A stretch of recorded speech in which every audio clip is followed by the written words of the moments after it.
Kasih full dulu. Kakimu.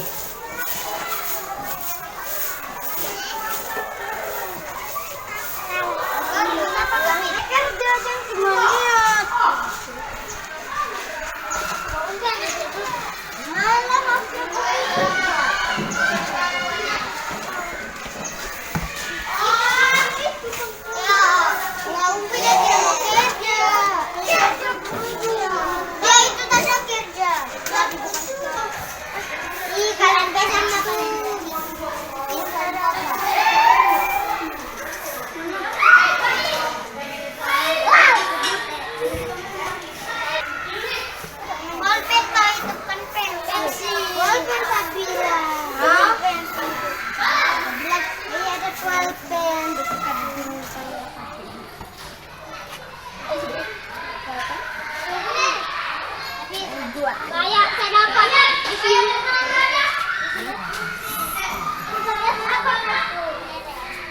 Iya, hanya. Kira saya suka Denpara, yang tidak suka.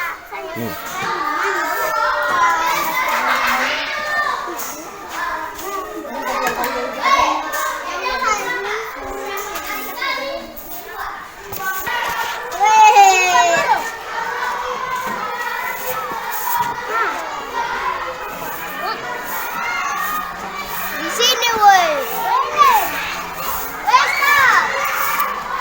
Apa? Jaket kalian itu?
Hari itu orang ngelanjut. Tinggi daripada kami. Bang Guru, mereka naik di atas. Meja. Iya.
Bismillahirrahmanirrahim. Assalamualaikum warahmatullahi wabarakatuh.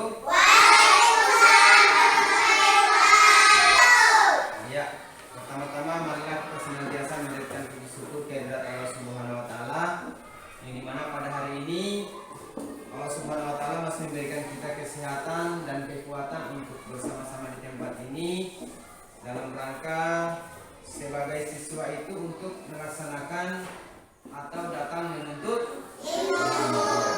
Sebagai guru, kami datang ke sekolah untuk mentransfer ilmu kepada kalian, ya. Oke, hari ini Pak Guru akan sosialisasikan tentang penerapan budaya positif atau kita kenal dengan kesepakatan kelas atau keyakinan kelas, ya. Di mana keyakinan kelas itu adalah sesuatu aturan yang harus kita ikuti, ya, atau biasa dulu kalau disebut dengan aturan di sekolah atau aturan di kelas, tata tertib yang harus diikuti oleh siswa. Tapi sebelum kita masuk di keyakinan kelas, pertama-tama Pak Guru akan memperkenalkan dulu apa visi dari sekolah kita dan visi kelas kita. Nah, ini visi sekolah dulu. Yang pertama, dari visi sekolah itu akan turun ke visi kelas. Ya, apa itu visi? Visi itu adalah mimpi. Mimpinya seorang guru untuk bagaimana kelasnya itu mau dijadikan seperti apa. Kalau visi kelas ini adalah mimpinya sekolah, dalam hal ini kepala sekolah dan guru-gurunya. Bermimpi mau dijadikan apa ini sekolah? Ya, mau dijadikan seperti apa? Ya, kita lanjut.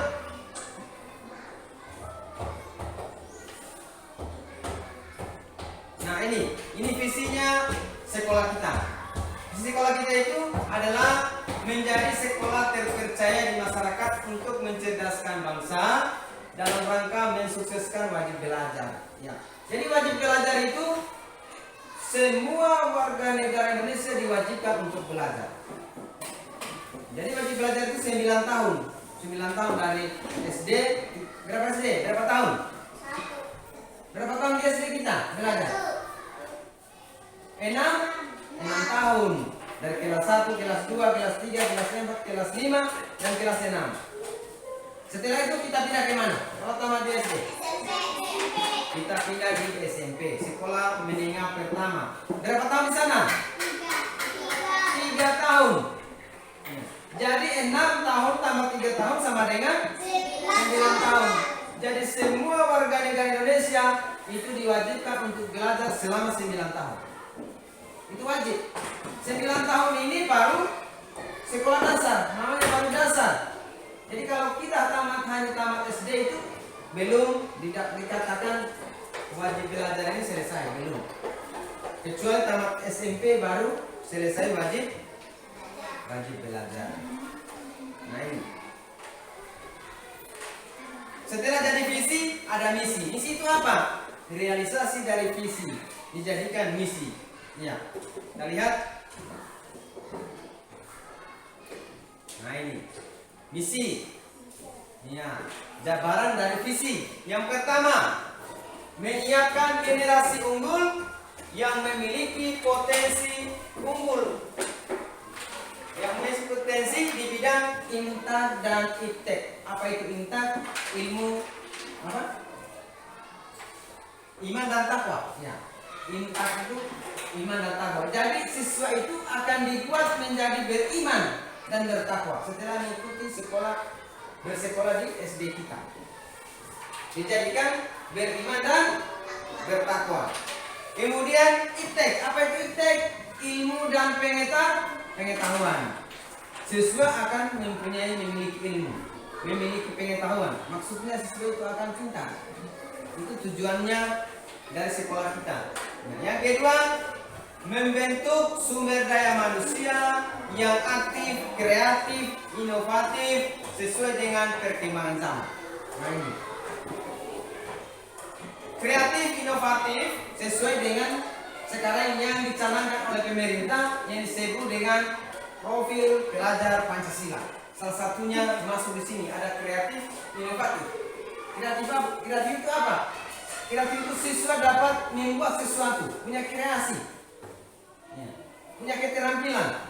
Jadi siswa itu bukan hanya tahu baca tulis, tetapi siswa itu harus tahu berbuat, membuat sesuatu. Yang seperti yang kita nanti praktekkan tapi tidak jadi itu menanam bunga di pot. Yang pernah kita lihat tapi ada yang tidak bawa bahan. Itu kreatif namanya. Inovatif apa? Ya, seperti itu. Tentang dari kreatif. Dia punya inovasi. Siswa punya inovasi. Jadi itu bukan cuma hanya siswa hafal kali-kali, bukan cuma siswa tahu membaca, tidak. Tetapi siswa diharapkan bisa berinovasi dan berkreatif. Yang ketiga, nih, membangun citra sekolah sebagai mitra terpercaya di masyarakat. Jadi sekolah akan membangun citra sekolah supaya dipercaya di masyarakat. Kenapa? Kalau sekolah tidak punya kepercayaan di masyarakat, maka mau jadi apa sekolah? Ya? Sekolah apa? Jadi membangun citra sekolah sebagai mitra. Mitra itu apa? Teman, dari teman kerja. Jadi sekolah itu tidak hanya sekolah saja. Jadi harus orang tuanya terlibat, pemerintahnya terlibat, masyarakatnya terlibat, dan sekolah harus terlibat. Jadi ada 4 faktor ini harus bekerja sama. Kalau hanya sekolah tidak bisa, tidak akan sukses. Karena siswa itu akan pulang di rumah. Setelah di rumah siapa yang urus? Siapa yang urus di rumah? Guru. Siapa yang urus? Orang tua. Makanya harus terlibat dengan orang tua. Setelah ada orang tua di rumah, apakah anak itu di rumah terus? Tidak. Di sekolah, di rumah, kemudian dia akan keluar. Keluar di mana? Bermain. Maka di situ butuh peran masyarakat. Bermain. Nah, jadi harus ada kerjasama antara ketiga, antara keempat faktor ini: sekolah, masyarakat, orang tua, guru. Ya, harus kerjasama. Untuk apa kerjasamanya? Untuk kebaikan siapa itu? Kebaikan siswa, kebaikan kalian. Ya, coba kalau kalian datang di sekolah, diajar, kalau pulang harus sholat. Ya, kalau makan cuci tangan dulu. Setelah di rumah, apakah orang tua seperti itu? juga? Jarang, ya? Jarang. Lari dari sekolah ke rumah, tiba di rumah buka pakaian apa segala macam, tinggal lari di dapur. Tidak ada orang tua. Nah, kalau makan cuci tangan dulu. Jarang kan? Jarang. Orang tua, makanya ini dibutuhkan kerjasama antara orang tua dan sekolah agar anaknya itu bisa memiliki yang dua ini. Imtak dan iptek. Imtak itu iman dan takwa. Ipteknya apa? Ilmu dan teknologi. Dapat punya ilmu, punya menguasai teknologi. Ya. Kita lanjut. Nah, ini dia budaya positif. Kita tiba di budaya positif. Ya. Sekarang ini di era kurikulum merdeka, itu siswa dianjurkan untuk memiliki karakter budaya positif. Ini apa itu budaya positif? Nah, kita lihat. Itu dia. Budaya. Kita lanjut. Budaya positif di sekolah merupakan nilai positif dan dianggap sebagai praktek yang baik oleh semua warga sekolah dan memerlukan implementasi yang konsisten dan positif yang sesuai dengan profil pelajar Pancasila. Apa yang saya jelaskan tadi tentang profil pelajar Pancasila. Dimulai merancang kesepakatan kelas bersama murid, menerapkan disiplin positif, bukan hukuman dan mewujudkan visi bersama. Nah, budaya positif itu adalah perilaku positif kita di sekolah, kelakuan baik kita di sekolah. Ya. Dan sebentar akan diuraikan satu persatu apa itu kelakuan baik, apa itu budaya positif. Jadi yang pertama itu dimulai dari merancang kesepakatan kelas. Beberapa bulan yang lalu kita sudah merancang ya, kita sudah membuat kesepakatan kelas kita, apa-apa yang kita sepakati, dan ketika kita melanggar maka akan ada sesuatu, bukan sanksi ya, sanksi tetapi pendidikan atau diberikan pemahaman kepada yang melakukan pelanggaran. Ya. Merancang kesepakatan kelas bersama murid, menerapkan disiplin positif. Apa itu positif? Positif itu yang baik-baik. Ya. Contoh kita sholat di rumah itu positif. Yang negatif apa? Tidak sholat, negatif. Mencuci piring, oh, positif. Kalau tidak cuci piring, negatif, tidak membantu itu. Ya. Kemudian guru sejarah perlu diketahui bahwa tidak ada lagi yang disebut dengan hukuman. Guru tidak bisa lagi menghukum siswa, walaupun dia salah. Walaupun dia salah tidak lagi hukuman. Contoh dia terlambat, langsung dihukum kasih lari lapangan. Tindakan yang salah. Seharusnya kita harus menanyai, pasti ada sebabnya kenapa dia terlambat. Setelah dia terlambat jelaskan mungkin ketiduran, mungkin tadi masih cari-cari pakaiannya, ya masih cuci piring. Kita tanya, ya apakah itu harus dihukum? Tidak bisa, karena itu bukan kesengajaan, tetapi akan diberikan pemahaman bahwa kalau mau cuci piring jangan bangunnya jam 6, dari subuh, bangun sholat subuh, selesai sholat lanjutkan cuci piring. Dikasih solusi sehingga besoknya dia tidak terlambat lagi dan tidak akan melalaikan kewajibannya di rumah, karena mencuci piring juga adalah kegiatan budaya positif yang di rumah. Kita lanjut.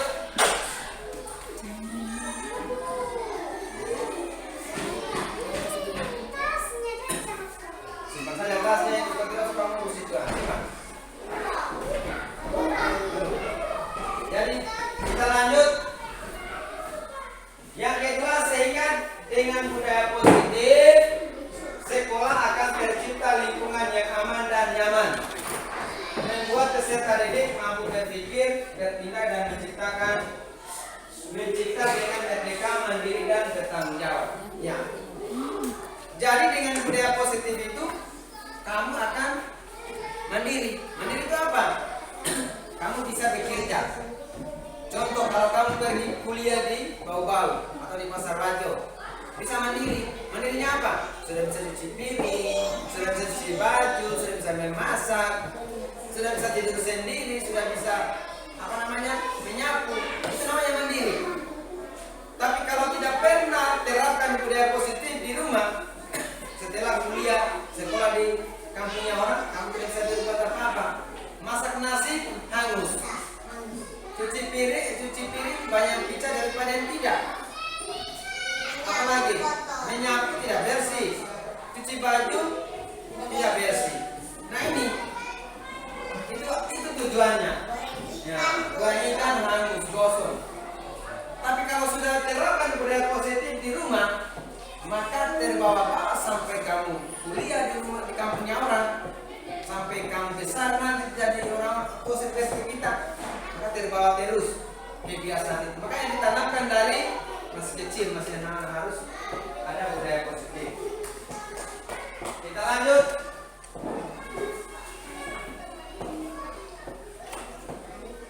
Nah, ini visi kelas atau kesepakatan kelas.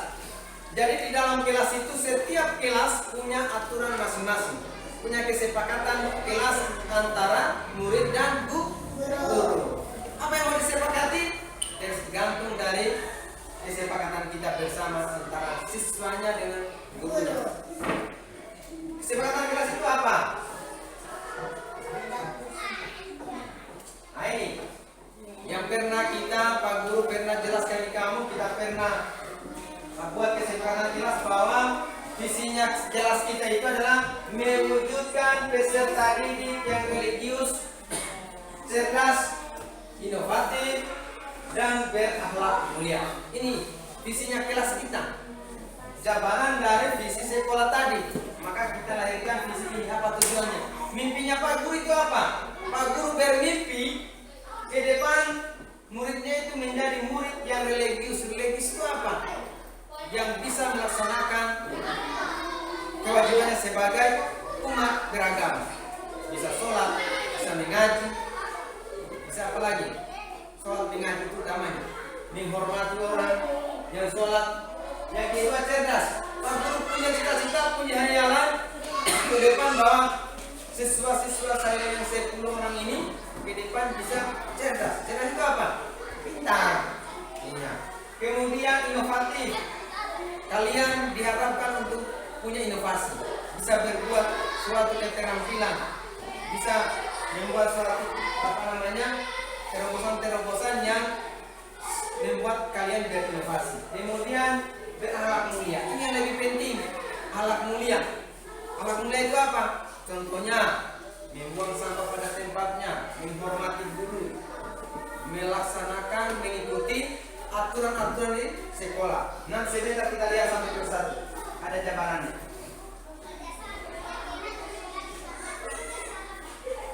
Murid yang religius.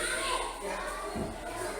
Religius adalah sikap dan perilaku yang patuh dalam melaksanakan ajaran agama yang dianutnya, toleransi terhadap pelaksanaan ibadah agama lain, yang hidup rukun dengan pemeluk agama lain. Kita ambil satu. Melaksanakan ajaran agama yang dianutnya. Apa ajaran agama kita? Kita agama apa? Islam. Nah, Islam itu berarti harus kita sholat, harus mengaji, harus sholat. Ini budaya positif di rumah. Ya. Religius, ya harus sholat. Toleransi terhadap pelaksanaan ibadah agama lain. Bagaimana toleransi? Kita saling menghormati. Kalau di sini tidak ada agama lain, ada agama Kristen di sini, ada agama Hindu di Merauke, yang ada di jauh di SP. Kalau di SP sana saling menghormati. Kalau Hindu dia bikin acara perayaan agamanya, hari raya Nyepi, ya, mereka saling menghormati, saling bantu. Islam bantu Hindu, tapi bukan bantu makanannya, tidak, hanya bantu kerjanya ya. Begitu juga orang Islam lebaran, orang Hindu datang bantu. Ya, bantu bikin apa-apa ya. Begitu. Kemudian hidup rukun dengan pemeluk agama lain. Rukun itu kita saling menghormati. Kalau agama lain dia sholat, jangan diganggu. Ya. Nah, itu apalagi sesama agama. Lain agama saja kita harus saling menghormati. Itu religius. Yang kedua,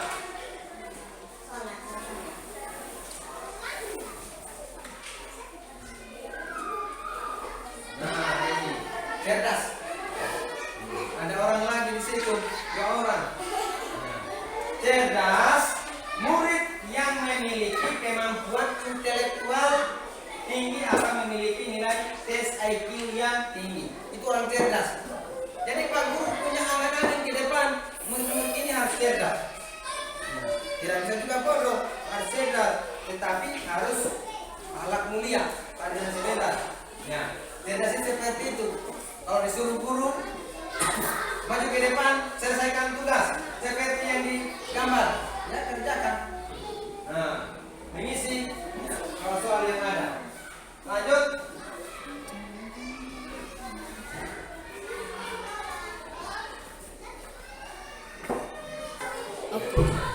Inovatif.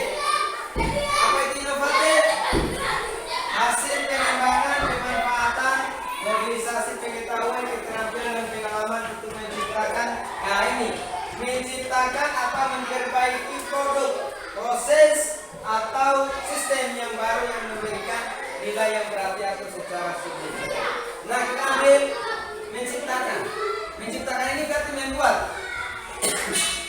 Jadi ke depan setelah tamat SD, siswa itu diharapkan bisa membuat. Membuat apa itu? Semarang. Suatu keterampilan. Ya. Contoh bisa membuat kue, bisa membuat anyaman mungkin, bisa membuat gambar mungkin. Ya, banyak contoh. Tergantung dari bakat kalian. Ya. Tergantung dari bakat masing-masing. Karena yang bakatnya seni tidak bisa kita paksakan ke olahraga. Ya. Jadi harus sesuai bakatnya masing-masing. Memperbaiki produk, menciptakannya itu. Pengalaman untuk menciptakan. Menciptakan itu berarti membuat sesuatu benda. Ya, keterampilan. Contoh kita bisa bikin kulit kaswami seperti itu. Mungkin dari SD sudah ada yang bisa menciptakan, siapa yang bisa membuat keterampilan di sini? Sudah ada yang bisa buat. Kira-kira buat apa? Jadi mungkin sudah bisa bikin kue. Nur, dari mana yang bisa dibuat? Titik, apa? Fania? Belum. Farin? Belum. Rami belum. Tanah? Belum. Nah, nanti tujuannya itu adalah dengan mengikuti pendidikan itu. Seperti yang kita jelaskan beberapa bulan yang lalu tentang sistem pertumbuhan dengan cara cangkokan yang mau dibuat mengembangbiakan tumbuhan dengan cara mencangkok. Cuma kita belum laksanakan. Insya Allah mencangkok kita akan laksanakan. Kemudian saya janji tentang menanam bunga mawar di suatu media atau pot. Nanti kita lakukannya, tapi kemarin dijanji ada beberapa orang tapi tidak bawa bahannya. Pak Guru sudah bawa potnya di motor, tapi kalian tidak bawa bunganya. Dengan itulah kita bisa membuat sesuatu. Bukan dari nanti kuliah baru bisa buat, dari SD sudah bisa yang kecil dulu. Menanam bunga kan tidak sesuatu yang sulit, tidak bisa dibuat. Coba bagaimana caranya? Iya, bisa. Kemudian mencangkok, cangkok kan gampang, tinggal dikupas kulitnya baru dibungkus. Setelah akarnya keluar kita potong seperti itu. Ya kita lanjut.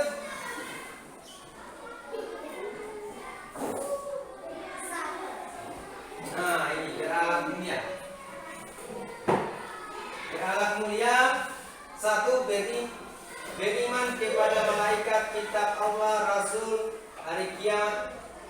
takdir Allah. Nah ini yang pertama itu rukun iman. Siapa yang tahu rukun iman? Ada 6 ya, itu salah satunya. Ada beberapa. 1, 2, 3, 4, 5. Masih ada 1 itu. Nah, bertakwa ya. Nah, percaya. Yang kedua, taat beribadah. Apa itu ibadah? Salah satunya ibadah itu adalah sholat. Ibadah itu banyak. Ngaji, sedekah, ya apalagi naik haji, umroh, ya, puasa, itu ibadah. Tapi yang paling utama itu ibadah yang paling utama adalah sholat. Sholat itu harus kita laksanakan. Mulai 7 tahun umurnya kita itu sudah diwajibkan. Jika tidak dilaksanakan maka berdosa.